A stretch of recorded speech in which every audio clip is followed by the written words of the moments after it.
All right, so everyone's talking about how challenging the upcoming couple of years are going to be from a budget perspective, and that means you need to take control of how dollars flow out of your organization. So how do you do that? Well, it starts with the data, and specifically data on how, where, when, and with what frequency purchases are being made all across your various departments. You may or may not have a procure-to-pay platform that makes it easy to measure this type of activity, but to get you inspired, you should go check out Procurify's brand new Charter School Benchmark Report.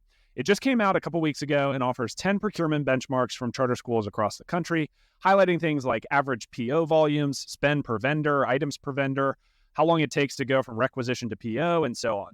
Not only will you be intrigued to answer these same questions for your school, it might also shine a light on opportunities for cost control next year. You can go to procurify.com/resources to download a copy, or check out the episode description, and we've linked to it there as well. All right, now back to the show. This is a very real-time example because we are later today emailing our staff about our compensation plan for next year. And we are making a significant investment in our people for next year, not to steal Ashley's thunder, but financially, like one of the key ways that we're able to do that is because we have built up some savings in our reserve balance for our self-funded program that basically becomes like unlocked money that we can tap into whatever is our biggest priority. And so if we were fully funded, we could not be making the same investment in our people for next year that we are able to make. Welcome to Charter School Insider, lessons from the nation's top charter school operators, the only podcast dedicated to the behind-the-scenes business of running a successful charter school. Join us as we sit down with charter school leaders who share how they are overcoming the biggest operational hurdles facing their schools today. All right, Gary, Ashley, Nick, welcome. It's great to have all three of you here today. And I think this is actually the first time we've done an episode with three different people. So I'm super excited about that. And given the panel format, I'll do my best to specify who the questions are for. But as we're kicking things off here, I wanted to start with just some quick introductions. And so if we could go around the horn, if each of you could share who you are, your role, and just a little bit about your background, I think that'll help set the stage for the conversation. And let's start with Ashley. Great, thank you. I'm the Chief People Officer here at DSST Public Schools. Been here about 8 years, done a few jobs on the people team, and really excited about talking about benefits. Nick, you want to go next? Yeah, hi, Nick Planton. I'm the Chief Operating Officer at DSST, so I lead our finance, operations, and tech teams. I have also been at DSST for 8 years, a few months longer than Ashley, to be clear on that. And I have been mostly on the finance side of the house during those 8 years, and prior to that, worked in healthcare and retail for a while. And I am Gary Clark. I've been with Hub International for about 25 years, and for the last 15 years have been very passionately involved in the charter school space. Also excited to take part in this. Thanks for having me. Awesome. Well, thanks everyone. And thank you, Nick, for setting the record straight on who has the most DSST experience on the call here. So Ashley, I want to start with you as we're setting the stage for the conversation today. So we're going to be talking about myth-busting self-funding. So before we get into some of the misconceptions and myths around self-funding and how that impacts benefits, I wanted to start with you just to share a little bit about why you feel like this is such an important topic, why you're passionate about it, and why you feel it's a strategic decision for a charter school or network of charter schools. Yeah, absolutely. I think we're always fighting as a K-12 education organization for the best teaching and leadership talent in the education market. We know that they can have just tremendous impact on our students and our ability to meet our mission, which at DSST is to close the achievement gap and make sure our Black and Brown students get the same results as our white students. And it's a really impossible thing to do, and we need the best educators doing it. So for me, the focus on benefits is about the desire to retain the best talent, specifically transformational talent that wants to serve our mission, wants to serve our kids, and to recruit the best out. So for a number of years, DSST has been seeking to be best in class in benefits. And when, we met Gary, it was something that he really helped us see a path forward to be more competitive, but to do it within our budget, which here in Colorado is close to nothing. Particularly challenging, yes, kind of notoriously challenging when it comes to state by state per pupil funding. Okay, so benefits and health benefits are a strategic differentiator. As you mentioned, Ashley, this is one of a variety of things that can really drive retention of key critical staff. And so we're going to be talking a little bit about how self-funding health benefits in particular is a potential strategy to drive more value into your benefits for teaching staff. So what I thought we would do is start with some common misconceptions or some myths about self-funding. And so I want to talk through each of these. We came up with 7 before the call, and I want to go kind of one by one here, and we'll have different folks weigh in on these. So number 1 myth about self-funding, staffing. So the myth here is that you're going to need to hire additional staff, and this is going to take a lot of time, energy, and effort to move essentially from fully insured to self-funding. So Ashley, I'm going to kick this one back to you to talk a little bit about the role of staffing as it relates to self-funding and why this is actually a myth. Yeah. So I think the belief is that there is increased work that you need to do when you're self-funded to review claims as they come in. And I think the reason a common misconception is because while there is different work to do, it's not more overall in the swing of a year, and it's just different work and more strategic and targeted work. So here at DSST, we run a very small team. We have over 1,000 employees. Hiring, recruitment, talent, managing our people systems is 16 people total. So we have one person who works on benefits besides myself. And that one individual has not changed from before we were self-funded to now that we are. The work before we were self-funded was substantial. It was managing team member concerns, which is most of the time we spend on benefits, helping team members understand how to access our benefits. And then there was a lot of time spent in a particular season dealing with renewal and the problems that came with it, the surprise sticker shock of you're going to pay 40, 50% more next year. And what do you cut? How do you rethink benefits? What are you doing?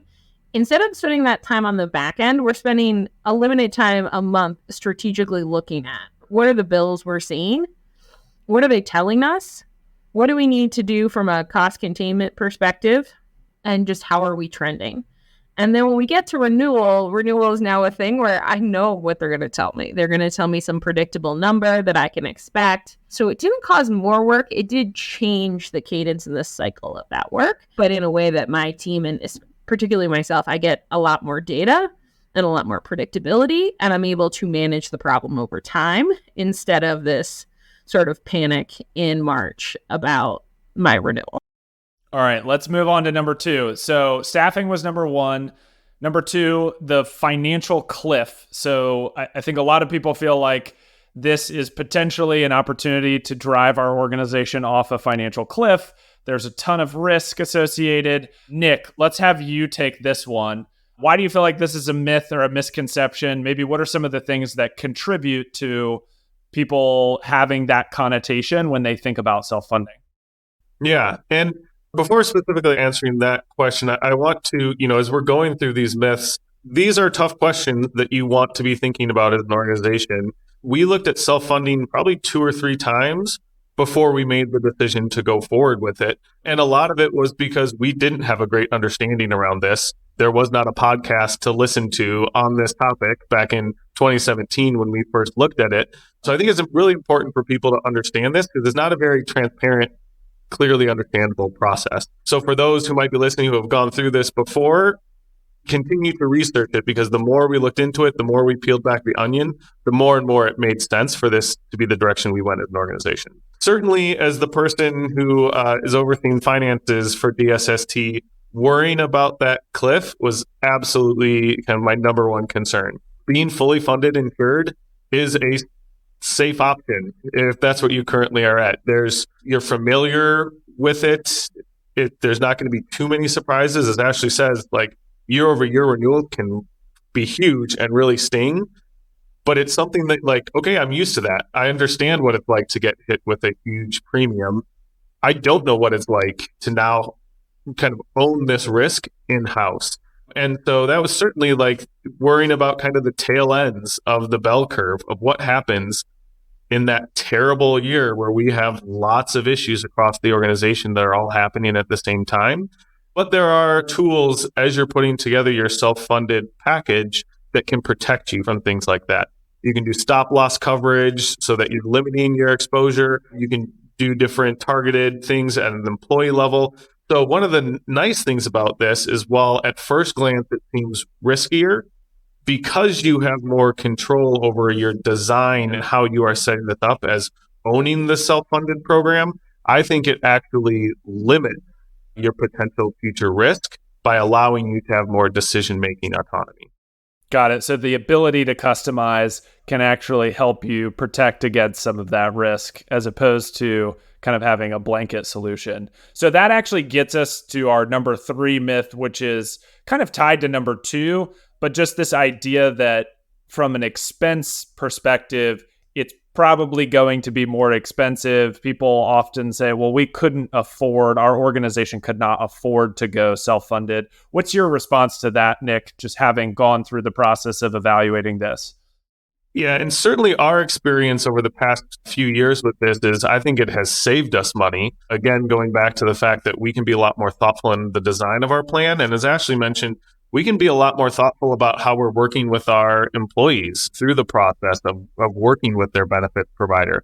One thing that seems a little counterintuitive, but again, I worked in healthcare for 4 years before coming to DSST, so I've seen the other side of this, is that the best care is often also the less expensive care. And so being able to do things like help our staff find the option that is both going to be least expensive and the best for them is not something that you can do when you're getting the information 4 months after it's occurred. There is some financial projections and thinking ahead and forecasting that you will want to do around this if you're making the change, because in a given year, there will be good years and bad years, and you want to make sure that you have money set aside to cover any year that might be above what your average is over the long term. So what we've done as an organization is we've put some money in a reserve that we took, from a different non-obligated funds, put them into this reserve for that transition time. And then every month we're monitoring what did we put into the program, what got taken out, what is that reserve balance, and how is that changing over time. And it's something that, again, has given us a level of insight into this that we hadn't had before and allows us to be proactive in making sure that we are managing our program effectively. I would just chime in and say healthcare is such an unpredictable piece. We still get huge bills that are unexpected. We got a catastrophically high bill last year for some preemie twins. The difference is right now, we know that when that stuff happens on the spot, we understand how it could impact our bottom line. We've been saving and understanding so much about the financial outlay that it mitigates the risk of us not understanding benefits and what's going to happen with the future of benefits and being able to make decisions about the rest of our financial pictures. This year, we're executing a massive increase for teacher salaries. We're able to do that because I was able to tell Nick that we are really on track to meet our expected claims. I wasn't waiting all the way till March. I knew in September that I already had 3 months of claims data, that I was running a surplus, that I was very on track, and that my surplus would cover any additional costs so that I could say to Nick, hey, I know we're going to come in pretty clean on benefits, even if we get big claims that are unpredictable. So we can make the financial outlays to salaries that we want to make because benefits is more predictable to us, and we don't have to wait to get the renewal quote to sort of understand where we're at. Interesting. And I think a really important point as people are thinking about teacher salaries across the country and different ways to maneuver their operational budget to be able to free up funds to support those increases. So really, really good point there, Ashley. Gary, I want you to take number 4 as our resident insurance expert on the call here. So number 4 is that we're going to have unlimited liability. And Nick's kind of alluded to this in talking about that financial cliff and some of the tools that are available to mitigate that. But can you just talk us through what do people have in mind when they say unlimited liability? And what are some of the misconceptions around what your organization might actually be liable for, if X, Y, or Z happens? Yeah, well, I think that the term itself, self-funded, denotes that you're just paying any and all claims up to the total claim amount that's presented. So if you have $1 billion claim, you're going to have $1 billion check that you have to stroke. And the truth is that the vast majority of employers in the United States purchase what Nick mentioned earlier, stop loss coverage. And you buy that in two forms. So you'll pay a premium to an organization for specific stop loss coverage, which puts a ceiling on what you have to pay out for any one person, any one member in the course of a policy year. And then you'll also buy a stop loss policy that acts as an umbrella. It sets the claim liability limit for your entire organization for the entire year. So although it's true that if you do have large claims, just like if you were fully insured, it will impact your renewal. But if you have a large claim, and it'll impact your renewal in self-funded as well, but there is a ceiling on any single individual liability or the liability for the calendar year that makes the program more predictable for people like Nick and Ashley that need to account to a budget. Got it. So you're able to put measures in place that are going to protect against that catastrophic event, even though you are still self-funded. Like you said, the connotation is that you sort of own the liability, but you're able to layer on top of that additional protections, and it's not kind of a all or nothing scenario. That's true. And I would add really quick, but Nick and Ashley have already kind of spoken about it, and that is that this is a long-term decision. So one of the things that you are not going to do as a large charter organization is look at a spreadsheet and make a one-year decision to go self-funded. And so the other thing that I would say is a large claim can also impact your organization in the future. If it's ongoing, if there's an ongoing chronic condition that has an expensive prescription drug associated with it, it can go on. But that happens in fully insured also. You're also going to get dinged in a fully insured model for a large chronic ongoing claim. They are not fundamentally different risk-wise, because ultimately the risk is the claims that your own employees are incurring under each model. It's really more of a financial structure decision on how you want to carry that liability. But we see consistently that over the course of 5 years, for instance, in the vast majority of cases, employers are saving money in a self-funded structure. It may not happen in a single year. You could have a larger outlay being self-funded in any single year than you would in fully insured. That's kind of the risk and reward of it. But over the course of several years, we consistently see them winning. And so, Nick, I want to come back to you then, given what Gary just said for our number 5 myth here, which is that moving to self-funding would be taking on inappropriate risk with public funds. So I specifically want to ask about, given what Gary said, given this is a long-term decision, this is not we're doing this in 1 year and we're trying to kind of save a quick buck in the next calendar year. How did you think about that? And maybe how did the board think about that? Or what were some of the leadership conversations? And Ashley, feel free to weigh in on this as well, as it relates to, okay, we're a public organization. We use public funds. We need to be careful about protecting those dollars. Like, what was the appetite amongst the leadership team around this maybe being appropriate or inappropriate risk of public funds?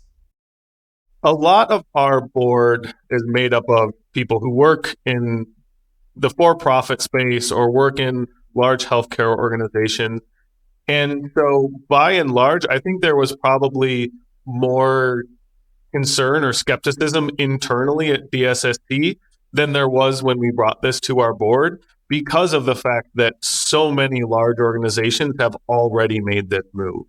And when you think about risk with public funds, if you look at large districts, other large charters, other large publicly funded entities around your charter, you will probably find that most of them of any significant size have already made this move. So when we brought this to our board, and we first brought it to our finance committee, which is a subset of the board, then the board at large, really we brought it as part of our long-term forecast conversation. So we brought it when we were talking about, our 10-year look ahead of what our finances will look like and what our balance sheet will look like over time. And we showed different scenarios of here's what it looks like if we run a few bad years in a row. Here's what it looks like if we run a few great years in a row. And then here's our baseline expectation to kind of show that upside and downside. And when they saw that, like, over time, even if you run a few bad years in a row, we will still be financially sound as an organization. And all the benefits that we've already hit on from a management of the program perspective, honestly wasn't too hard of a sell. And we have had our auditors involved in how we are making this transition from an accounting perspective as well. And they've, again, worked with plenty of organizations who have done this. There are no, red flags raised by our auditors as part of this process as well. So we've had plenty of kind of outside vetting and assurance that this makes sense and this is what is being seen in other areas of the market. Yeah, I think our board was specifically like, if you need us to talk to Bill, we can, our CEO, to say, we see this all the time. This is something that we don't think is financially risky. It's something that we see in other sectors. Actually, we see it as more risky to stay fully insured. They connected us with some of their team members who own self-funding, and it was interesting to talk to them because in the private sector, amongst experts, I think this often feels like a no-brainer. Yeah, absolutely. There's some really interesting statistics around this. We'll link to a report that we actually did about 5 years ago now, but we'll link to this in the show notes where you can look at some of the data that we collected from a nationwide survey of CMOs around being fully insured versus self-funded versus what's happening in the private sector. As Nick and Ashley, you alluded to, a lot of your board members were familiar with this, probably saying, well, this is how our organization does it, or we know there's other large organizations who this is the status quo. So Ashley, I want to come back to you for number 6 here as we wrap up with number 6 and number 7. So we talked about our first misconception being we don't have the staff to pull this off to make the move from fully insured to self-funded. You talked about how it was really more about reorganizing staff responsibilities, what those efforts looked like in managing the plan. One of the other misconceptions is that there's going to be a lot of extra ongoing work, not just in that first year, but like years 2, 3, 4, 5. Could you talk a little bit about whether or not that's true and how you've seen that play out amongst your own team in terms of ongoing responsibility? Yeah, I think what's really interesting about it is you get to sort of do more interesting work, in my opinion. So in the ongoing look, what you're trying to understand is what Nick said. How do I connect my people to better resources that help them understand quality care, that help them understand drugs and drug prices so that I can get my people the best information so they can make the right choices? Because actually the right choices for them are usually the right choices for the organization. That's how we spend our time. Everything about self-funded becomes very predictable. Like Nick talked about, one of the reasons it's hard to switch from fully insured to self-funding is the fully insured world so well, and it feels very hands-off. Our experience, self-funding feels the same way once you're in it. I get monthly reports from Gary and my benefits consultant team. They tell me these top-line datas. Thank goodness. They tell me I'm running a surplus or I'm below what is my expected, or I'm at expected, but I'm below max liability. I see the claimants. I know some of these people. I know these cases. I've been working on them. So there's not a lot of surprises. I see this report. I can glance at it. I can see that it's what I expect. I have quick follow-up conversations. It becomes very predictable and less time-consuming. What you start to pivot and focus on is, instead of fighting fire or fighting with the insurance company about renewal or debating whether you switch companies all the time at renewal, Instead, what you're spending time on is how do I help my employees use these resources and tools to get the best care? Like, what tools are there out there? Are there other tools that could be helping us? For right now, we're focusing on like NICU. We have moms whose kids go to NICU. We know NICU is a place where the wonderful American medical industrial complex likes to overcharge. How do we focus on that? How do we make sure that's getting audited? We're not sort of worried about the monthly process of the monthly analysis. That feels very routine to us now. We get it. We see the claims, we see the information, but feels very predictable. One, maybe two new high cost claimants pop up every 1 to 2 months. We often, because they've asked for leave or some other thing, we know about the case, and it feels pretty straightforward to us. And I would imagine for your team, much more invigorating in the day-to-day to be able to be going to bat for your employees on things like the NICU, overcharging them for, a really challenging family event. And I'm sure that's much more exciting than battling with the insurance company about the premiums. So I think that's a really important point. I think this is why the private sector is a big fan of it too. You have a little more agency than I just write a check for my premiums to this big insurance company like United or Aetna or whoever. I write this check and that's it. They don't work with me. I don't know what's going on. Instead, you do know what's going on and you can help advise people, or you can help use that information to advise people in the future. And it feels a lot more empowering. Well, and I think that's good for employees too, right? I think that those additional resources, it's one of the places where employers and employees, we're all kind of aligned. We want them to get the best care. Like was said earlier, the best care is usually the least expensive in the long run. And so we all kind of line up and are accomplishing something that in the end serves our customers, our employees better. And Gary and Nick, I want to end with you all on this last myth, is this idea that my organization, self-funding can't fit for my organization financially. There's either we don't have the scale, the math doesn't math, so to speak.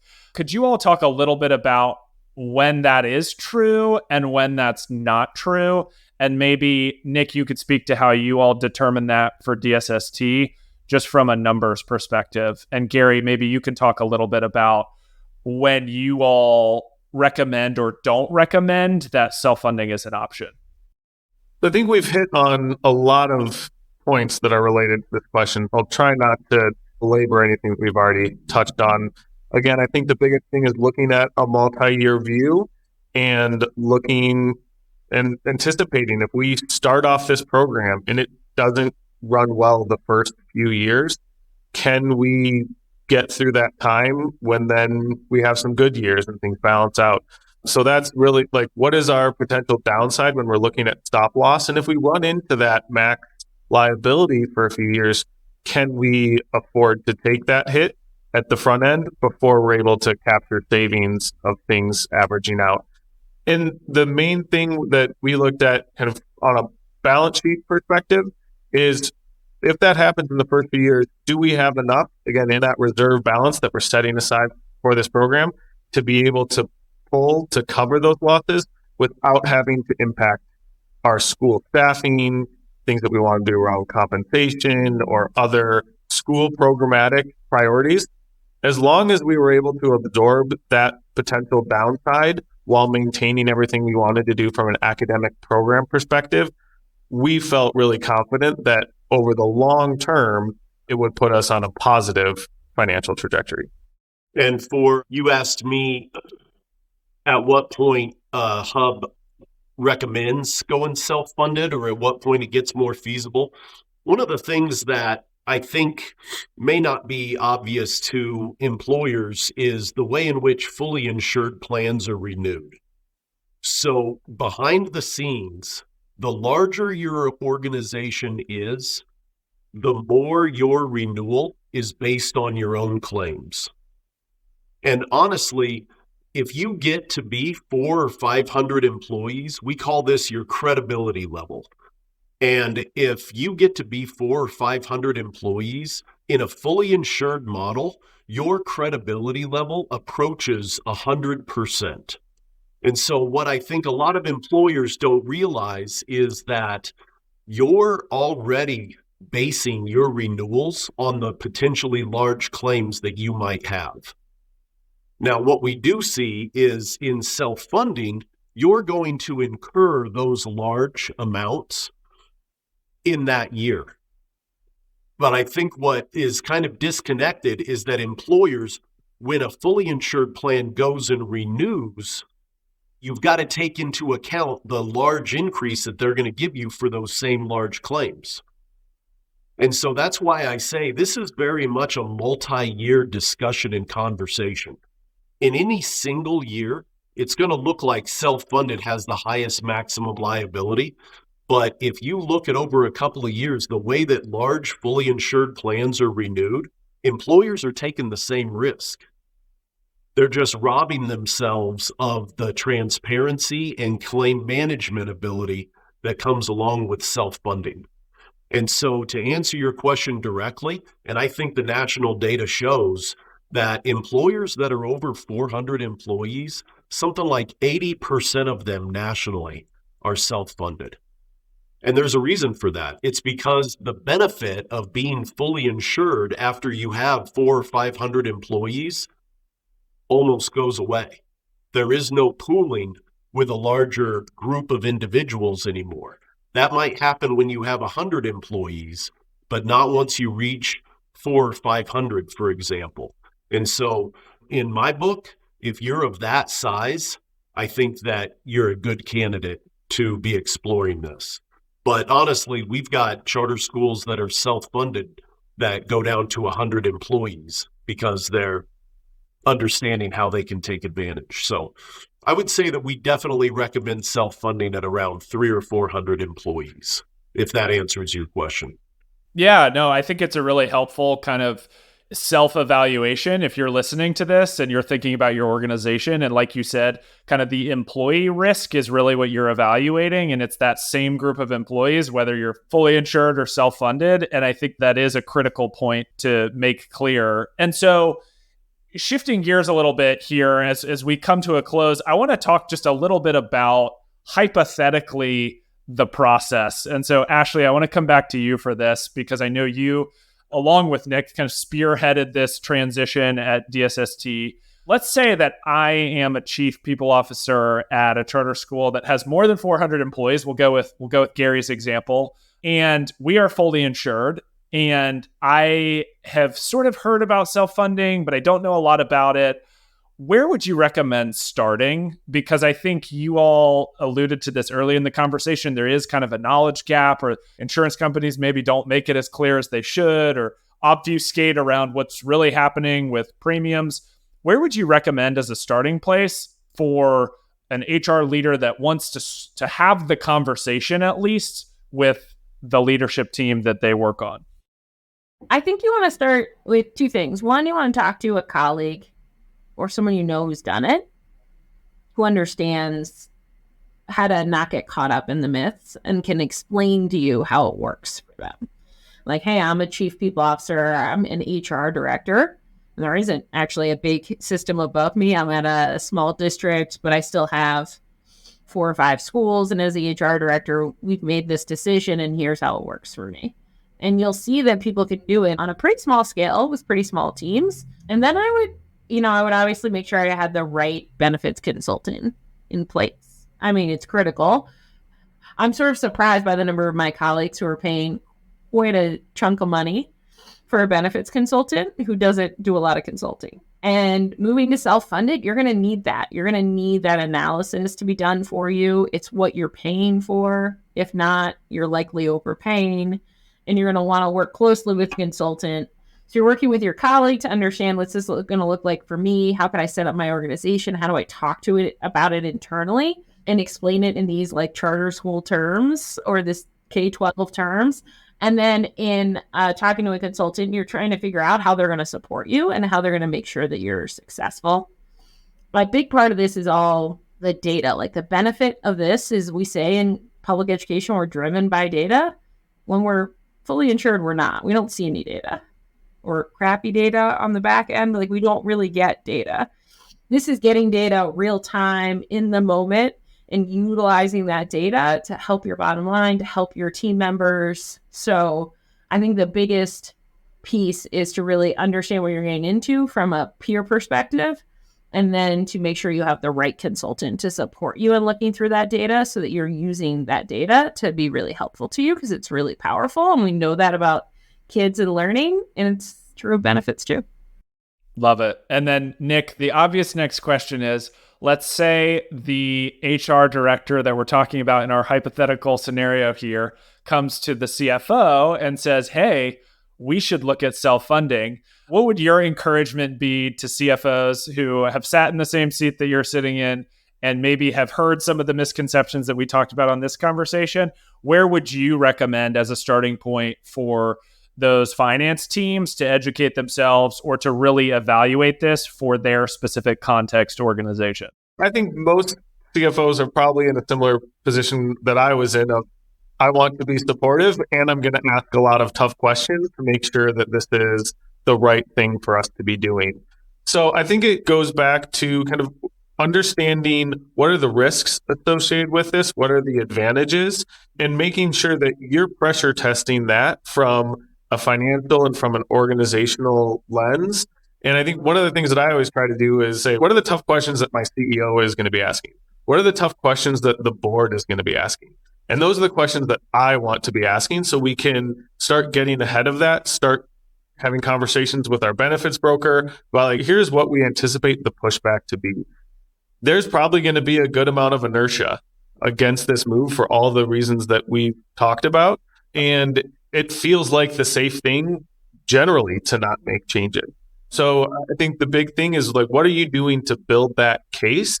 And making sure that, I think Ashley and I have a really good partnership around this. Here's why it's good from a people lens. Here's why it's good from a financial lens, and building that case together and anticipating where people are going to try to chip away at that.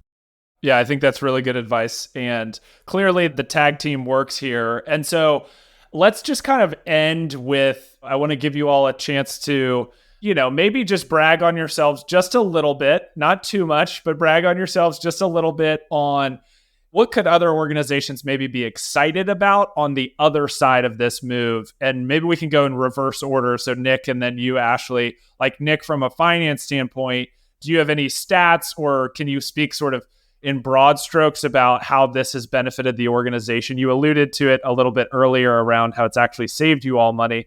Could you share just from your vantage point how this has benefited the organization? And then Ashley, same question for you, just on the people talent side. This is a very real-time example because we are later today emailing our staff about our compensation plan for next year. And we are making a significant investment in our people for next year, not to steal Ashley's thunder, but financially, like, one of the key ways that we're able to do that is because we have built up some savings in our reserve balance for our self-funded program that basically becomes like unlocked money that we can tap into whatever is our biggest priority. And so if we were fully funded, we could not be making the same investment in our people for next year that we are able to make, because we wouldn't have the ability to tap into that. Any upside would be something that would have been captured by whoever we're going through for fully funded, and that would be, in the wind in their bank account. Instead, that becomes a strategic resource that we are able to leverage to really do great things across our network. Yeah. And what Nick's saying is exciting because it's on top of saving for a rainy day. So we've already saved for the rainy day. We've already saved enough money to hold a reserve to say, if we get that blowout benefits year, we have enough to cover us between expected and max liability. This is on top of that. We're taking these additional $100,000s of dollars of savings we're getting this year, and we're pushing them into salaries because it's a bigger priority for us, because benefits is in a much better space. And benefits is in a much better space because we have saved money year over year. We've been able to make some cool investments. We just got fertility, which we're really proud of. We have adoption that we're very proud of. We've been able to keep premiums reasonable and continue to make these big investments in expanding programming. It's had a huge impact. We went around to staff and said, hey, if we need money for salaries, what should we cut? And people were like, anything but benefits. Like, I just got fertility. I love it. Like everything's so from a people perspective, we're seeing it's having a big impact on places like Glassdoor, et cetera, where people go to often share some concerns or complaints. We've seen a lot of positive feedback about the moves and benefits and the ability to support people, especially people that are considering expanding their families. And we're really proud of our position in the market as having the best family benefits in Denver by quite a stretch. That's incredible. Yeah. And those, I mean, just the couple examples you gave are hugely expensive individual costs for families if that's not provided as a benefit. And so I would imagine, your staff is factoring that into their overall compensation package. And that's really, really significant. So hopefully this is super encouraging to the audience to hear about the journey that Nick and Ashley have gone on and some of the downstream benefits for DSST as an organization. My final kind of wrap-up question is for you, Gary, which is, as we come to a close here, are there any resources that you would recommend? I know Hub and you personally work with charter schools all across the country. Any sort of broad strokes recommendations for where you would encourage people to start if they want to begin the journey of educating themselves on self-funding outside of this podcast, of course? Yes. Oh, to supplement this podcast? Oh, I really like what Ashley said about finding individuals that have successfully done self-funding. I think that's important because it eliminates, again, like she said, all of the static that you might get from brokers or from insurance companies. Being able to sit down with somebody that you trust who's gone through this journey before and can explain it, I think that that's crucial. Resource-wise, I think that one of the challenging things that is true in our industry is that there is not an easy way to get your brain around self-funding. There is no library or video series or anything like that. I think that, again, going back to what Ashley said, you've got to engage with somebody that has a strong understanding of self-funding, not somebody who can just get you a quote. Anybody can do that. AI can do that. But you got to be able to sit down and have conversations with and go back and forth and get your brain around the concept. And I think that that needs to happen at the C-suite level too for an organization. Well, like I said earlier, I've been doing charter schools for 15 years. And one of the things that I've noticed is there's kind of an academic vein in a charter organization that gets a lot of attention from the leaders, but there's an operational vein as well. And I think that one of the things that you're going to need to do is have those conversations like DSST did with leaders in the C-suite. In probably, again, like Ashley said, engaging with those resources, a strong, competent consultant or broker can help you bounce different ideas and, like Nick said, stress test the concept. So basically just everything Ashley said. All right. Well, Ashley, Gary, Nick, thank you all so much for sharing your expertise and your story. I hope it was helpful to the audience, and we'll link to a bunch of resources in the show notes. Thank you to each of you, and congrats, Nick and Ashley, on even being able to send the email to your staff that there's a significant investment in compensation. That's really awesome and exciting for the whole team. Thanks for listening to Charter School Insider. This show is brought to you by BuyQ, the group purchasing organization specifically for charter schools. Want to learn how to maximize your school's purchasing power? Join together with thousands of other charter schools by visiting buyq.org/sign-up. BuyQ's purchasing program is free and has no obligations or commitments required. If you enjoyed today's episode, do us a favor and subscribe on your podcast listening platform of choice. If you have a question or feedback for us, we'd love to hear from you. Send us an email at podcast@byq.org. Thanks, and we hope you'll tune in for the next one.